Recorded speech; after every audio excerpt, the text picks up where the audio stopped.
Vous savez exactement de quoi je parle. Cette sensation, celle qui vous étreint la poitrine quand une conversation dérape, quand un regard se fait froid, quand les mots, si soigneusement choisis, semblent se heurter à un mur invisible. Vous avez tout misé sur la bonne approche, sur la bonne phrase, sur le bon geste. Et pourtant, le résultat est là, implacable, une distance qui se creuse, une indifférence qui s'installe. C'est le terrain de jeu familier de tant d'hommes, ce champ de bataille invisible où l'on cherche à établir une connexion, à susciter l'intérêt, à bâtir quelque chose qui ressemble à une attirance mutuelle. Et souvent, le sentiment qui domine est celui de l'impuissance, de la confusion. Pourquoi mes efforts semblent-ils vains? Pourquoi cette belle promesse s'évapore-t-elle avant même d'avoir vraiment pris forme? Le désir de comprendre, de maîtriser cette dynamique complexe est presque viscéral. Il y a cette envie profonde, légitime, de ne plus naviguer à vue, de ne plus être le jouet des réactions imprévisibles de l'autre, ou pire, des siennes propres. Le piège, le premier et le plus perfide, est de croire que la maîtrise de cette danse réside dans un répertoire de tactiques, dans une liste de choses à faire et de choses à éviter. On épluche les conseils, on dissèque les succès apparents des autres, on se convainc qu'il existe une formule secrète, une combinaison magique de mots et de comportements qui garantira le résultat souhaité. Et pourtant, la réalité est souvent bien différente. Cette quête de la méthode infaillible, c'est un peu comme vouloir sculpter le vent. Elle détourne l'attention de l'essentiel, de ce qui est réellement en notre pouvoir. Elle nous enferme dans une logique d'optimisation externe, où le succès dépend d'une réaction extérieure que nous ne contrôlons pas.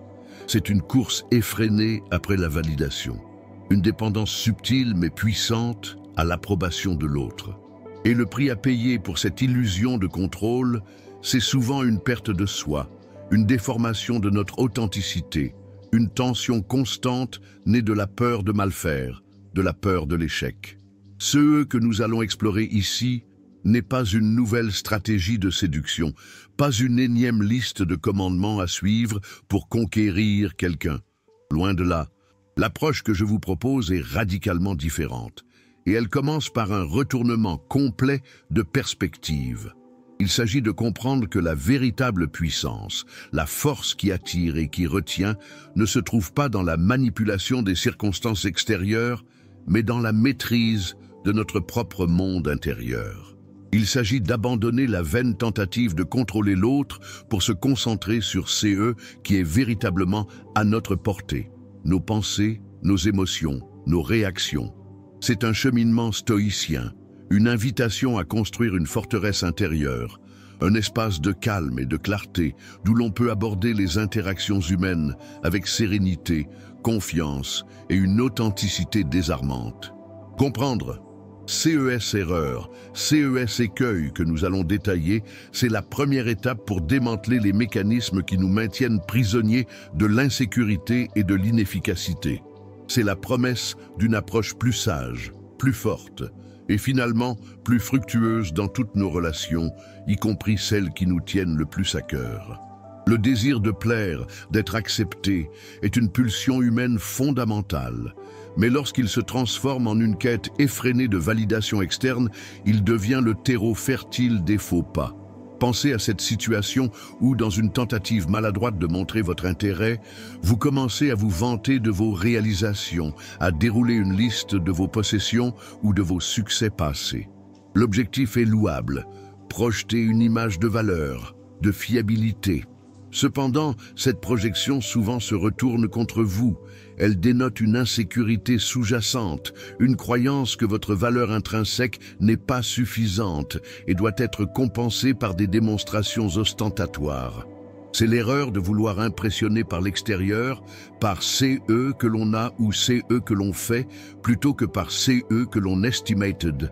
La personne en face, si elle est attentive, perçoit cette faille, cette recherche constante d'approbation. Elle peut alors ressentir une pression, une attente implicite de sa propre admiration, CE qui est rarement un moteur d'attirance authentique. Au lieu de cela, imaginez un instant la puissance d'une présence calme, et assurée. Une assurance qui ne crie pas, mais qui murmure. Elle se manifeste non pas par l'accumulation de faits et gestes destinés à impressionner, mais par une posture intérieure solide. Comment cela se traduit-il concrètement? Par exemple, lors d'une conversation, au lieu de monopoliser la parole pour raconter vos exploits, vous posez des questions pertinentes, vous écoutez activement, vous cherchez à comprendre l'autre. Votre intérêt sincère pour elle, pour ces pensées, ces expériences, devient votre principal atout. C'est là que réside la véritable démonstration de valeur. Montrez que vous êtes capable de vous détacher de votre propre ego pour vous connecter à l'autre. C'est une forme de générosité émotionnelle, un signe de maturité qui, paradoxalement, attire bien plus que n'importe quelle démonstration de supériorité. En outre, une autre erreur capitale consiste à projeter une image idéalisée, une version édulcorée de soi-même, dans l'espoir de correspondre à une attente perçue. Vous vous surprenez à modifier vos opinions, à masquer vos véritables passions, à gommer les aspérités de votre personnalité pour devenir un candidat idéal. Cette démarche, bien qu'animée par le désir de créer une harmonie apparente, est une forme d'auto-sabotage. Elle repose sur la conviction erronée que l'authenticité est un obstacle à la connexion. Or, c'est précisément le contraire qui est vrai. La vulnérabilité, lorsqu'elle est maîtrisée et non débridée, est un pont vers l'intimité. Partager une passion, même si elle est considérée comme excentrique par certains, ou exprimer une opinion nuancée, même si elle diffère de celle de l'interlocuteur, révèle une profondeur qui intrigue et fascine bien plus qu'une complaisance systématique. Considérez l'homme qui, face à une femme partageant un intérêt culturel particulier, feinte une connaissance approfondie ou une passion qu'il ne ressent pas réellement. Il s'imagine ainsi créer un lien, un terrain d'entente. Mais cette façade est fragile. Le moindre écart, la moindre question plus précise peut la faire s'effondrer, révélant alors une supercherie qui érode toute confiance. À l'inverse, l'homme qui admet avec humilité qu'il découvre un sujet, tout en manifestant une curiosité sincère, ouvre une porte différente. Il invite à la découverte partagée, à l'échange d'expertise, créant ainsi une dynamique plus authentique et engageante. C'est la différence entre construire sur du sable et bâtir sur la roche de la vérité. De plus, il est fréquent de tomber dans le piège de la réactivité émotionnelle excessive face aux critiques ou aux désaccords. Un commentaire qui pourrait être interprété comme une légère pique, une remarque sur un choix vestimentaire ou une opinion divergente sur un film peut déclencher une réponse défensive, voire agressive. Cette réaction immédiate, souvent alimentée par une peur sous-jacente de ne pas être à la hauteur, signale un manque de contrôle sur ses propres émotions. Elle donne l'impression que son estime de soi est intrinsèquement liée au jugement extérieur et que toute critique est une menace existentielle. L'alternative stoïcienne est de cultiver la capacité de faire une pause, de ne pas réagir impulsivement. C'est l'art de s'arrêter avant de répondre, de respirer, de considérer la source et la nature de la remarque. S'agit-il d'une critique constructive, d'un malentendu ou simplement d'une opinion sans importance? La capacité à évaluer objectivement la situation, sans laisser les émotions prendre le dessus, est une marque de force intérieure remarquable. Elle permet de répondre avec calme, lucidité et souvent avec une sagesse qui désamorce les conflits potentiels et renforce la perception de votre maturité. Il ne s'agit pas d'ignorer les critiques, mais de les filtrer avec discernement, en ne retenant que ce qui est réellement utile à votre développement personnel et en laissant le reste glisser, tel le vent dans les feuilles d'un arbre. Ensuite, un écueil majeur réside dans la tendance à surinvestir l'attention portée à l'autre au détriment de la propre vie et des passions de l'individu. Cette focalisation excessive, souvent masquée sous les traits d'un intérêt sincère, peut rapidement se transformer en une forme de dépendance émotionnelle. On en vient à organiser son emploi du temps autour de la disponibilité de l'autre, à adapter ses projets à ses envies, voire à négliger ses propres engagements et aspirations. L'homme pris dans ces schémas ne réalise pas que cette dévotion unilatérale, loin de construire un lien solide, peut devenir étouffante, voire aliénante. Elle signale une fragilité intérieure, un besoin désespéré de combler un vide personnel par la présence et l'approbation d'autrui. Considérez par exemple l'homme qui, dès les premiers échanges, se montre excessivement disponible, répondant instantanément à chaque message, acceptant le moindre rendez-vous proposé, même lorsqu'il est contraint de repousser ses propres priorités. Il s'imagine ainsi démontrer un engagement sans faille, une dévotion qui ne pourra qu'être appréciée. Cependant, cette attitude peut être interprétée comme un manque de vie propre, une absence d'autres centres d'intérêt qui rendrait sa présence plus riche et plus stimulante. L'autre pourrait se sentir comme le seul pilier de son existence, une responsabilité écrasante qui, à terme, suscite plus de réticence que d'attirance. La sagesse stoïcienne nous invite ici à cultiver une vie intérieure riche et autonome. Cela signifie maintenir ses propres passions, ses amitiés, ses objectifs professionnels ou personnels, indépendamment de la dynamique relationnelle en cours. Il ne s'agit pas de faire preuve d'indifférence, mais de manifester une forme de détachement sain. Votre vie doit être suffisamment pleine et intéressante pour que votre présence soit un ajout désirable et non une nécessité vitale. Ainsi, lorsque vous exprimez votre intérêt, il est empreint d'une authenticité qui découle d'une vie déjà équilibrée. Votre disponibilité devient alors un choix délibéré, un signe de votre appréciation et non une conséquence de votre manque d'alternative. De surcroît, une autre erreur fréquente consiste à interpréter chaque signe d'indifférence ou de manque d'enthousiasme de la part de l'autre comme un rejet personnel définitif, déclenchant alors une spirale d'autodépréciation et de tentatives désespérées de rattraper la situation. L'homme qui s'engage dans cette voie ne comprend pas que les humeurs, les préoccupations ou les contraintes de l'autre peuvent expliquer son comportement, indépendamment de votre propre valeur. Il attribue à une cause personnelle qui relève souvent de circonstances extérieures ou d'états émotionnels passagers. Il est donc primordial de comprendre la nature des émotions humaines, y compris les siennes. Une femme peut traverser une période de stress professionnel, de tension familiale, ou simplement avoir une journée difficile qui affecte son niveau d'énergie ou son enthousiasme. Réagir à cela par une insécurité exacerbée, en multipliant les sollicitations ou en se montrant excessivement insistant pour obtenir une réaction positive, ne fera qu'aggraver la situation. Cela démontre une incapacité à gérer l'incertitude, une fragilité face aux fluctuations naturelles des interactions humaines. L'approche stoïcienne, en revanche, prône la cultivation de la résilience face à l'adversité émotionnelle.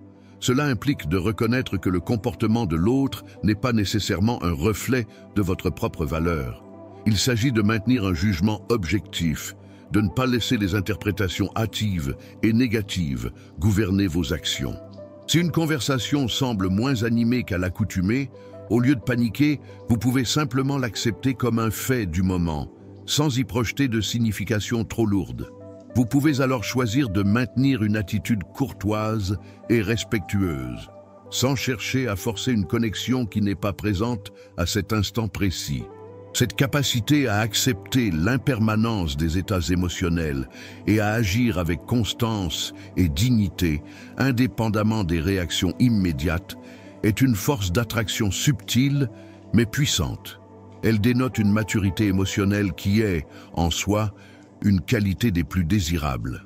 Un autre piège subtil est l'obsession de la perfection dans chaque interaction, la peur de commettre le moindre faux pas qui pourrait compromettre l'ensemble du processus. Cette quête d'une performance sans faille conduit à une analyse excessive, à une rumination des conversations passées et à une anticipation anxieuse des échanges futurs. L'homme prisonnier de cette mentalité vit dans une constante tension, incapable de savourer l'instant présent par crainte de le gâcher. Imaginez un sportif de haut niveau qui, avant chaque compétition, serait paralysé par la peur de ne pas atteindre son record personnel au point d'en perdre toute fluidité et spontanéité. Ce n'est pas la perfection absolue qui crée l'attirance, mais une présence authentique, une aisance qui découle d'une acceptation de l'imperfection humaine.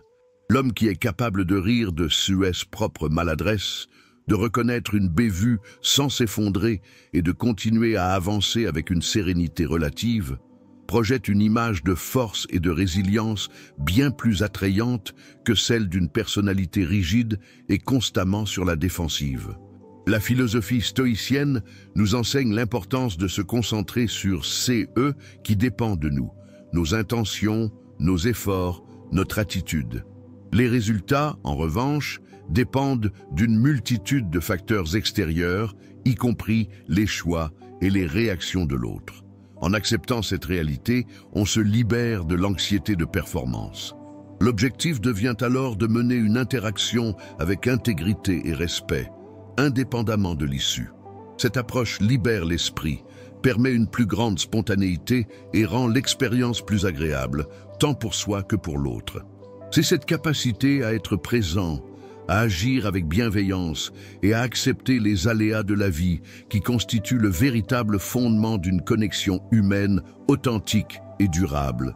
L'une des erreurs les plus insidieuses dans la recherche d'une connexion authentique est de tomber dans le piège de la comparaison constante et de la recherche d'une validation externe par le biais de la performance sociale.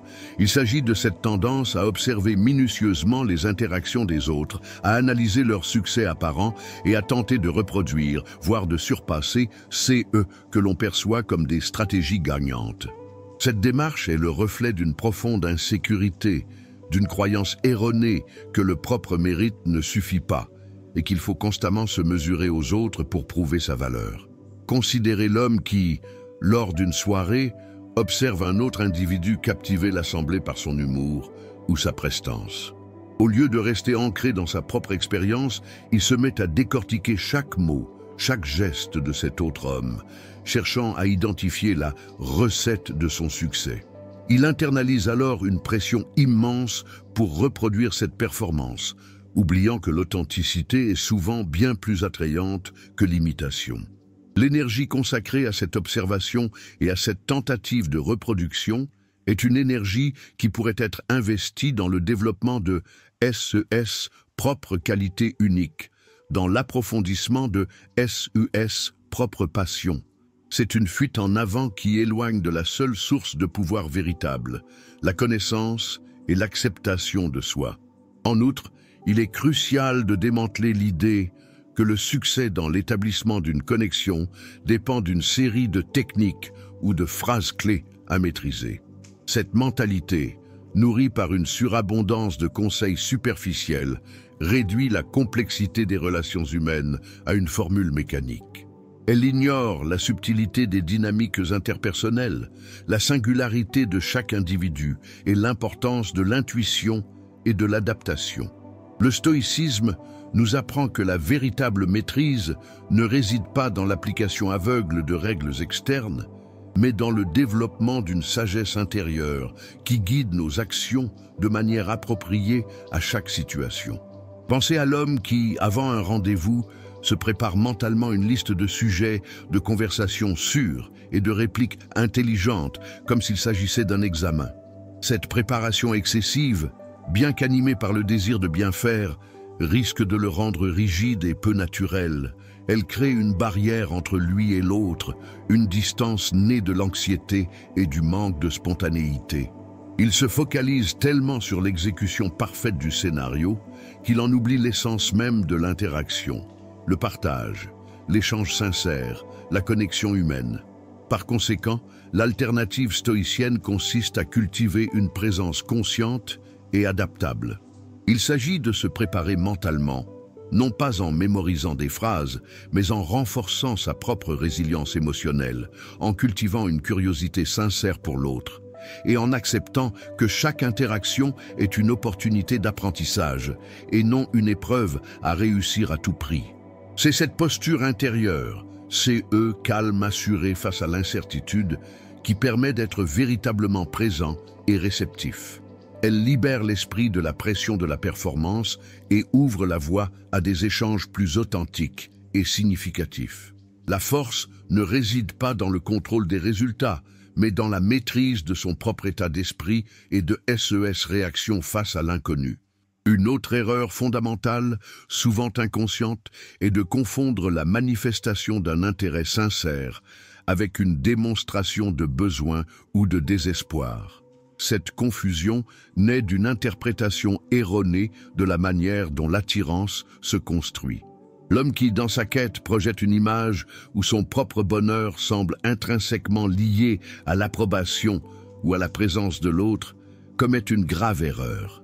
Il dégage, sans le vouloir, une aura de dépendance qui est souvent repoussante, car elle place un fardeau émotionnel sur la personne objet de son attention. Voyez plutôt cette situation. Un homme, lors d'une conversation, se confie sur son manque de relations sociales significatives, sur la solitude qu'il ressent, ou sur SES difficulté à trouver un sens à sa vie. Bien que l'intention puisse être de créer une connexion plus profonde en partageant sa vulnérabilité, le message reçu peut être celui d'une personne qui cherche à combler un vide par l'autre. Cela inverse la dynamique souhaitée. Au lieu d'être celui qui offre une présence enrichissante, il se positionne comme celui qui a désespérément besoin de recevoir. L'attirance se nourrit souvent d'une certaine indépendance, d'une vie déjà épanouie, qui rend la présence de l'autre un ajout désirable et non une nécessité vitale. L'alternative stoïcienne réside ici, dans la capacité à distinguer la véritable vulnérabilité de la manifestation d'un besoin. La vulnérabilité authentique, dans une perspective stoïcienne, c'est la reconnaissance de notre humanité partagée, de nos imperfections, de nos luttes, mais toujours dans un cadre de maîtrise de soi et de dignité.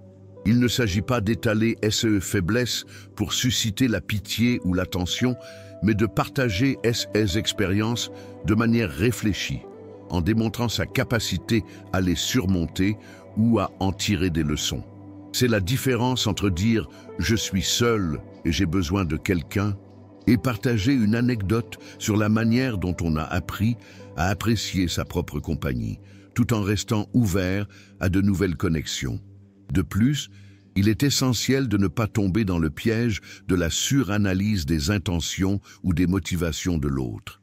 L'homme qui passe son temps à décortiquer chaque sourire, chaque silence, chaque inflexion de voix pour y trouver un signe caché d'intérêt ou de désintérêt, s'enferme dans une spirale anxieuse. Cette hypervigilance est le symptôme d'une confiance insuffisante en soi et d'une tendance à attribuer une importance démesurée aux signaux externes. Imaginez un homme qui, après un bref contact visuel avec une femme dans la rue, passe les heures suivantes à imaginer tous les scénarios possibles de cette rencontre. Pourquoi elle l'a regardé? CE que CE regard signifiait. S'il aurait dû sourire, s'il aurait dû s'approcher. Cette rumination mentale, bien qu'elle puisse sembler une tentative d'optimiser ce chance, est en réalité une perte d'énergie considérable et une source d'anxiété inutile. Elle détourne l'attention de la réalité présente et de la possibilité de construire des expériences positives concrètes. La sagesse stoïcienne nous invite à adopter une approche plus pragmatique et moins réactive. Il s'agit de reconnaître que nous ne pouvons pas lire dans les pensées d'autrui et que la plupart des interactions sont empreintes d'une certaine ambiguïté. Plutôt que de construire des châteaux mentaux basés sur des interprétations subjectives, il est plus productif de se concentrer sur les actions concrètes que l'on peut entreprendre. Si un intérêt existe, il se manifestera par des signaux plus clairs et des actions réciproques. L'homme qui agit avec confiance et respect, sans chercher à deviner les pensées cachées, crée un environnement propice à l'émergence naturelle d'une connexion plutôt qu'à la recherche effrénée de confirmation. C'est la différence entre un détective privé obsédé par les indices et un bâtisseur confiant dans la solidité de SES Fondation. Enfin, Un écueil particulièrement subtil est de laisser la peur du rejet dicter ses actions, au point de s'auto-censurer ou d'éviter toute initiative potentiellement risquée. Cette peur, bien que naturelle, peut paralyser et empêcher la découverte de relations potentiellement épanouissantes. Elle conduit à une passivité qui, ironiquement, peut être interprétée comme un manque d'intérêt ou de confiance. Considérez l'homme qui, attiré par une femme, renonce à engager la conversation par crainte d'un refus. Il se persuade que le risque de subir un rejet est trop élevé et que l'inaction est la seule voie de moindre résistance. Cette décision, bien que motivée par la prudence, le prive de toute opportunité de créer un lien. Elle renforce également, dans son propre esprit, la croyance que le rejet est une issue inévitable, CE, qui rendra la prochaine tentative encore plus difficile. L'approche stoïcienne nous encourage à affronter cette peur de manière rationnelle. Il ne s'agit pas d'ignorer le risque, mais de le contextualiser. Un rejet, s'il survient, est rarement une attaque personnelle contre notre valeur intrinsèque. Il peut être le résultat d'une multitude de facteurs indépendants de notre volonté.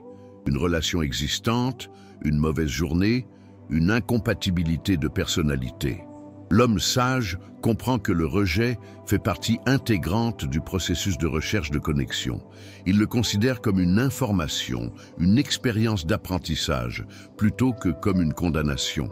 En agissant malgré la peur, en privilégiant l'action respectueuse et authentique, même face à l'incertitude du résultat, on démontre une force de caractère qui est, en soi, une qualité profondément attrayante. C'est en osant faire le premier pas, en acceptant la possibilité d'un échec tout en espérant un succès, que l'on ouvre réellement la porte à la possibilité d'une connexion significative. Un autre écueil, souvent dissimulé derrière une façade de confiance apparente, est la tendance à surcompenser par une démonstration excessive de contrôle ou de résolution de problèmes. L'homme qui, face à une femme exprimant une difficulté ou une préoccupation, s'empresse immédiatement de proposer des solutions, de prendre les choses en main ou de minimiser le problème, peut involontairement créer une dynamique déséquilibrée. Cette réaction, bien que souvent bien intentionnée, peut être perçue non pas comme un soutien, mais comme une tentative de prendre le contrôle, de dicter la marche à suivre, ou pire, de suggérer que l'autre est incapable de gérer sa propre vie. Considérez par exemple une femme qui partage une frustration concernant son travail, une tâche complexe ou une relation interpersonnelle difficile. L'homme qui répond instantanément par une série de conseils pratiques, de stratégies pour gagner ou de plans d'action détaillés peut involontairement la priver de son espace d'autonomie et de sa capacité à trouver ses propres solutions. Il peut donner l'impression qu'il ne cherche pas à comprendre l'émotion sous-jacente, mais plutôt à réparer la situation de manière expéditive. Cela peut engendrer un sentiment de déresponsabilisation chez l'autre, ou une impression qu'elle n'est pas entendue dans sa globalité, au-delà du problème énoncé. La perspective stoïcienne nous enseigne l'importance de la présence et de l'écoute active avant toute tentative d'intervention. Il s'agit de privilégier la compréhension empathique. Avant de proposer une solution, il est souvent plus efficace de valider l'émotion exprimée. Des phrases simples comme « je comprends que cela doit être frustrant » ou « cela semble effectivement une situation compliquée » peuvent ouvrir la voie à une connexion plus profonde. En offrant un espace d'écoute sans jugement, on permet à l'autre de verbaliser davantage, de clarifier ses propres pensées et sentiments, et potentiellement de trouver elle-même la solution. L'intervention, si elle est nécessaire, doit alors être proposée avec humilité et respect, sous forme de suggestion plutôt que d'injonction. De surcroît, une erreur fréquente consiste à projeter une image de perfection émotionnelle, une sorte d'invulnérabilité constante.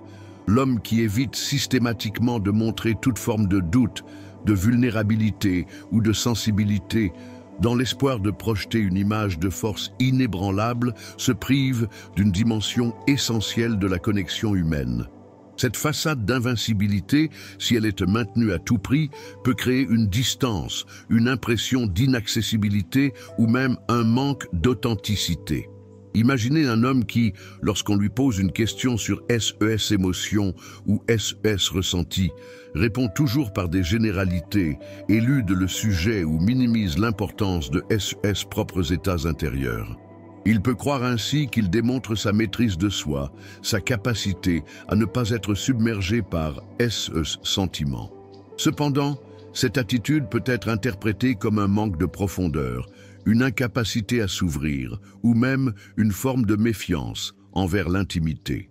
La véritable force ne réside pas dans l'absence d'émotions, mais dans la capacité à les reconnaître, à les comprendre et à les gérer de manière saine.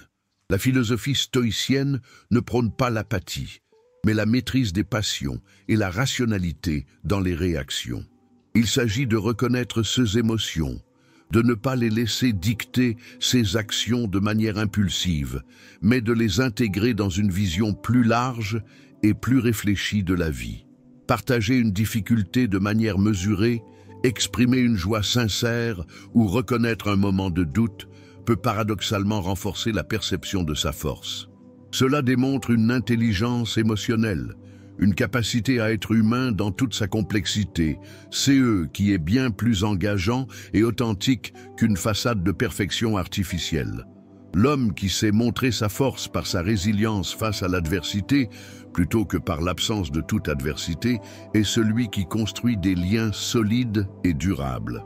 En contemplant le chemin parcouru, il devient manifeste que la quête d'une connexion authentique et la construction d'une force intérieure ne sont pas des entreprises parallèles, mais intrinsèquement liées. Les multiples facettes de nos interactions, qu'elles soient professionnelles, sociales ou personnelles, se révèlent être des miroirs de notre état d'esprit. La manière dont nous percevons et réagissons aux aléas du quotidien, aux critiques, aux attentes et même à nos propres élans, dessine le paysage de notre influence et de notre attrait.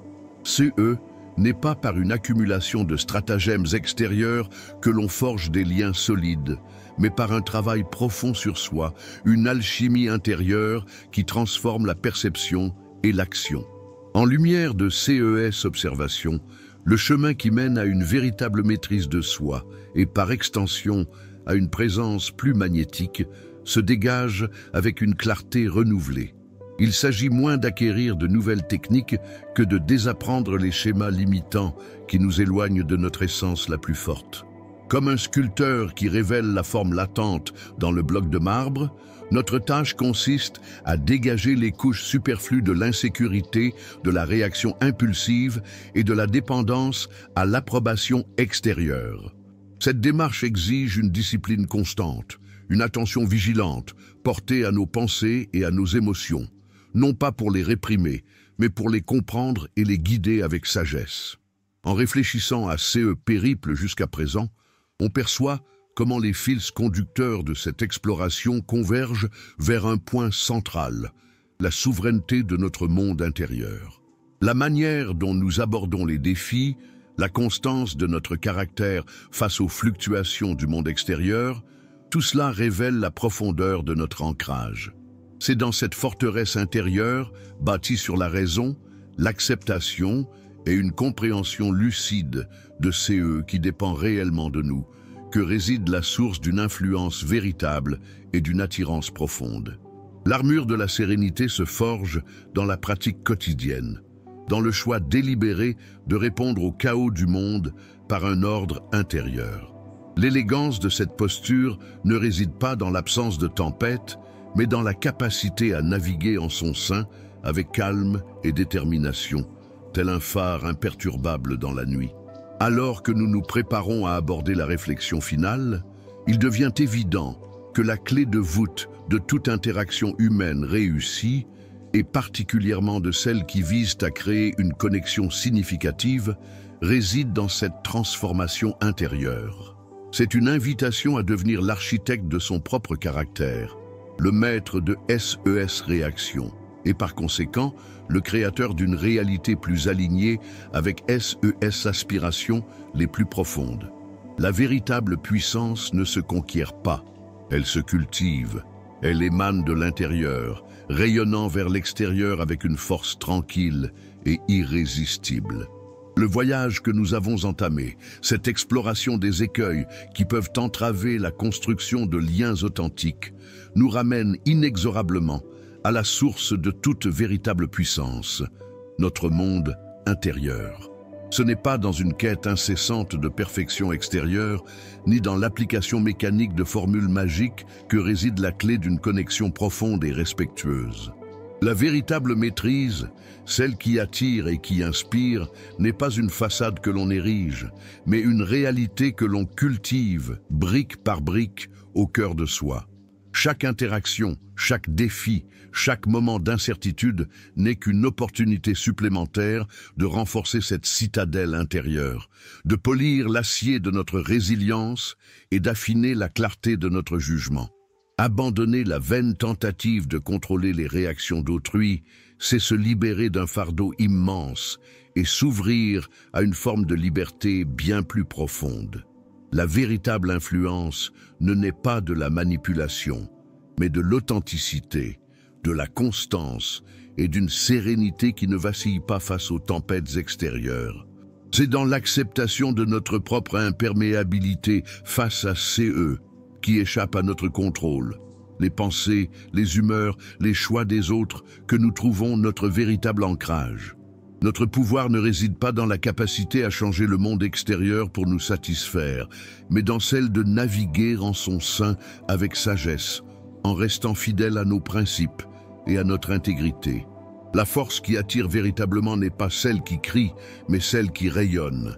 Elle émane d'un homme qui a appris à être en paix avec lui-même, qui est capable de se tenir droit face à l'adversité sans jamais perdre sa noblesse d'âme, et qui offre sa présence avec générosité, sans exigence ni attente démesurée. C'est cette assurance tranquille, cette profondeur d'esprit forgée dans la discipline stoïcienne, qui crée une résonance authentique, une invitation à la confiance et à l'intimité.